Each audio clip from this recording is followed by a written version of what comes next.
শুভ সকাল বন্ধুরা, কেমন আছো? আজকে সকালে করছি ডিম পাউরুটি আর চা। তারপরে মা রান্না করবে, তো সবাই মিলে ডিম পাউরুটি খাবো। তো আমি বানাচ্ছি।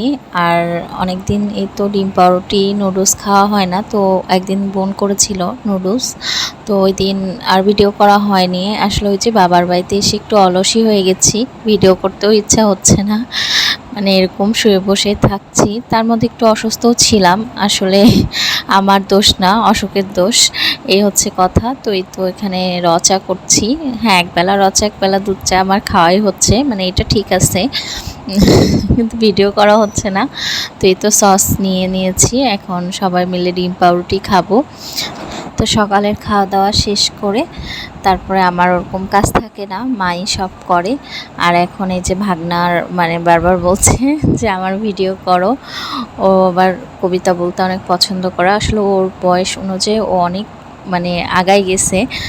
তো এখন হচ্ছে মা দুপুরে রান্না করেছে, আজকে একটু সাদামাটাই হয়েছে, কারণ রাত্রে আবার আমার তো বোনের বাসায় বলছে আমাদেরকে খাওয়ার জন্য। আসলে দিদি প্রতিবারই খাওয়াই, তো এর আগে দিদির বাড়ি যাওয়া হয়েছিল বিকালে সবাই মিলে ঘুরতে, মানে পাশে একটা নিমন্ত্রণ ছিল, ওখান থেকে দিদির বাসায় গেছিলাম। তো এই সেদিন তো মানে চাটা কোল্ড ড্রিঙ্কস খেয়ে আসছি।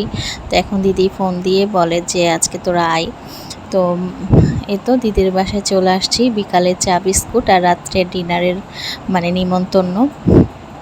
তো এই তো খাওয়া দাওয়া করছি সবাই গল্প করে। এখন ওই যে দিদি কী রান্না করেছে দেখেন, রান্নাগুলো কিন্তু অনেক মজা হয়েছিল খেতে, আর দিদি একা হাতেই করেছে অনেক কষ্ট করে।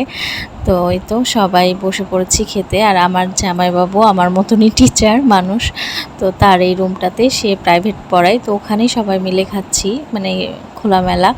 আর একসাথে খাওয়ার জন্য ওখানেই বসছি, যাতে সবার একসাথে হয়ে যায়, মানে স্পেসটা বড় না হলে তো হবে না।